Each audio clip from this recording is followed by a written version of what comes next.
Untuk membantu pengembangan channel ini, jangan lupa like, subscribe, dan share.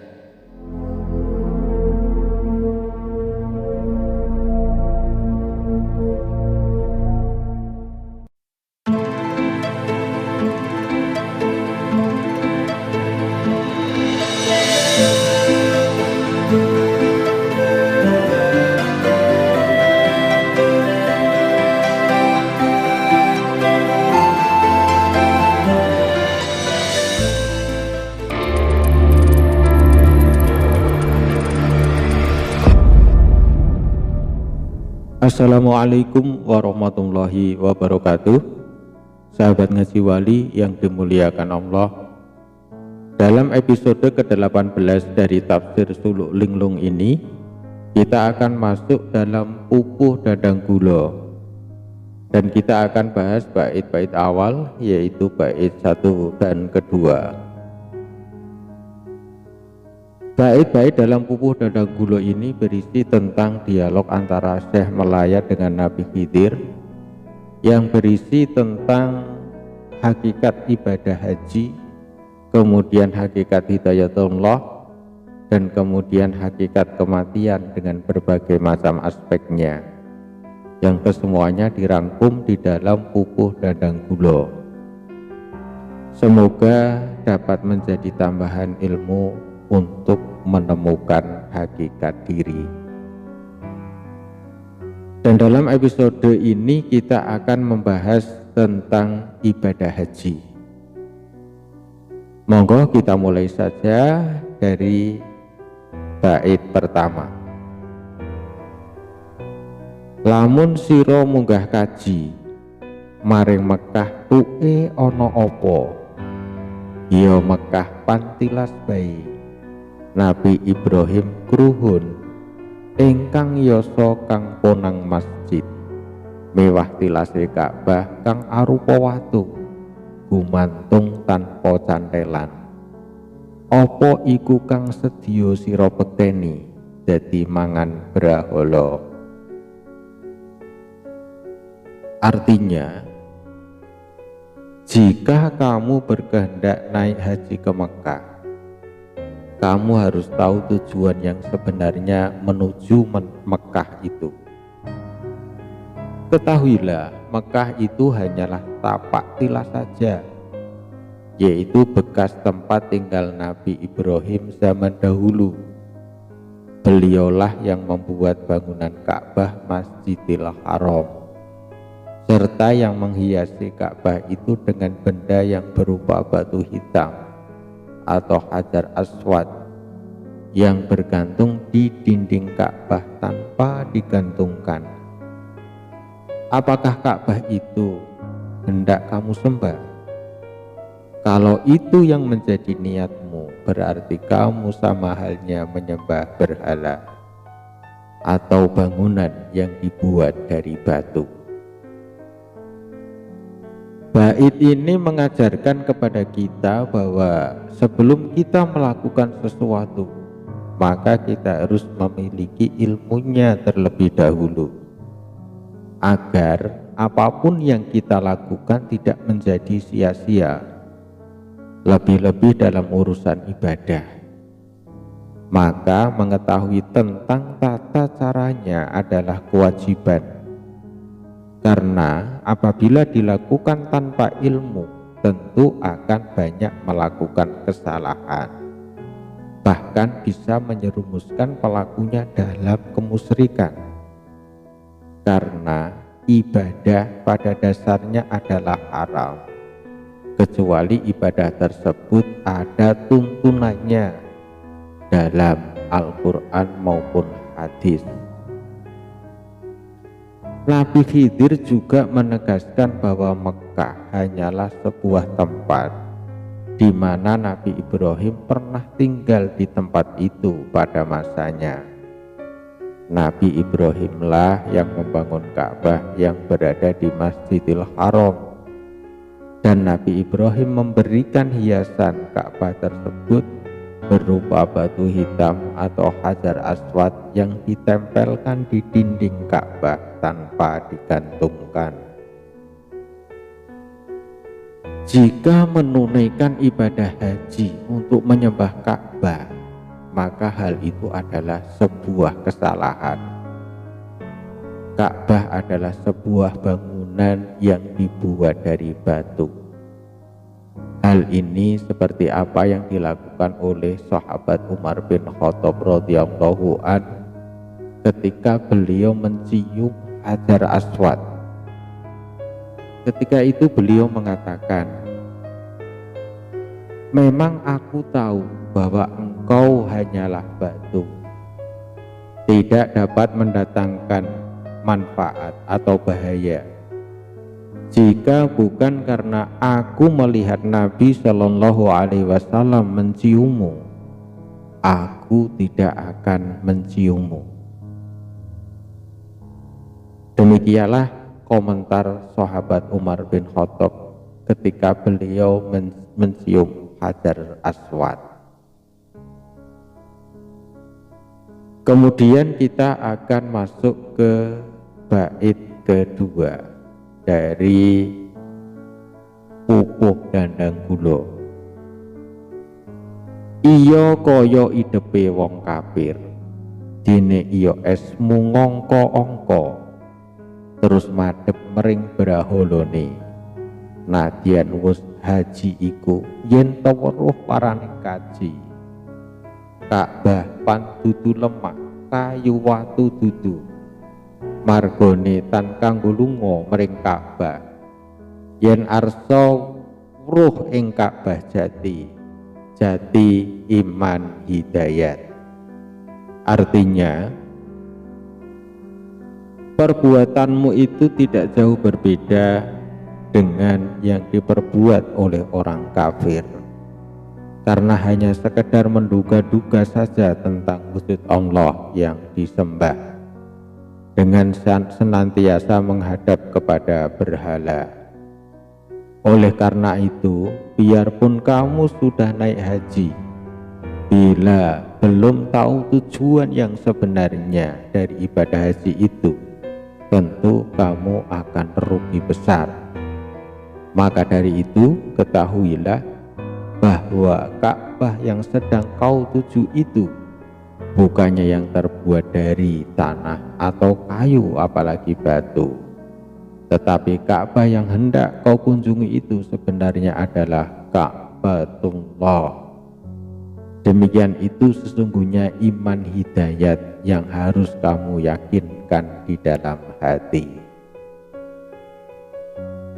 Jika menunaikan ibadah haji namun bertujuan untuk menyembah Ka'bah dan bukan menyembah Allah, maka hal itu tidak ada bedanya dengan apa yang dilakukan oleh orang-orang kafir. Kenapa demikian? Karena jika kamu lakukan seperti itu, maka sebenarnya kamu hanya menduga-duga saja tentang wujud Allah dengan cara menghadap berhala. Oleh karena itu sangat penting untuk mengetahui apa hakikat tujuan menunaikan ibadah haji tersebut. Jika tidak mengetahuinya, maka pelaku ibadah haji akan sangat merugi. Ka'bah pan dudu lemah, kayu watu dudu. Margone tan kanggo lunga mring Ka'bah yen arsa weruh ing Ka'bah jati, jati iman hidayat.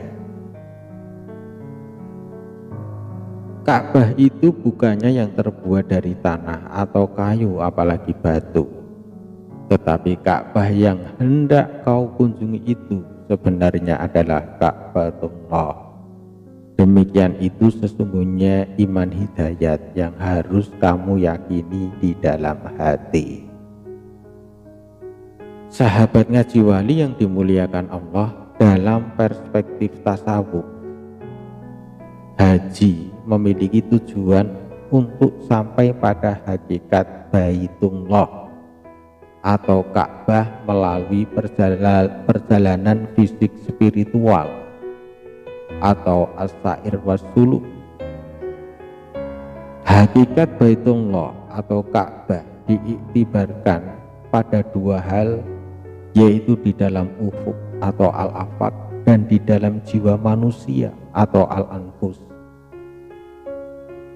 Iktibar di dalam ufuk merujuk pada jiwa makrokosmos atau qalbul insanul kabir yang biasa disebut jiwa alam raya atau the soul of universe atau Baitul Ma'mur atau Lauhul Mahfuz. Sedangkan iktibar dalam jiwa manusia dihubungkan dengan kolbu manusia atau kolbul insan sohir yang biasa disebut fuad atau dada soder atau jiwa rasional yang partikular. Perjalanan spiritual menuju hakikat Ka'bah sebagaimana disebutkan dalam hadis Nabi yang artinya rumah yang pertama kali yang diletakkan di atas air dan tampak di permukaannya adalah Ka'bah. Ini terjadi sebelum penciptaan bumi dan bangunan yang ada di bumi. Hal ini juga sesuai dengan firman Allah Subhanahu wa taala di dalam Al-Quran surat Ali Imran ayat 96 sampai 97 yang artinya sesungguhnya rumah yang pertama kali dibangun bagi manusia di Baka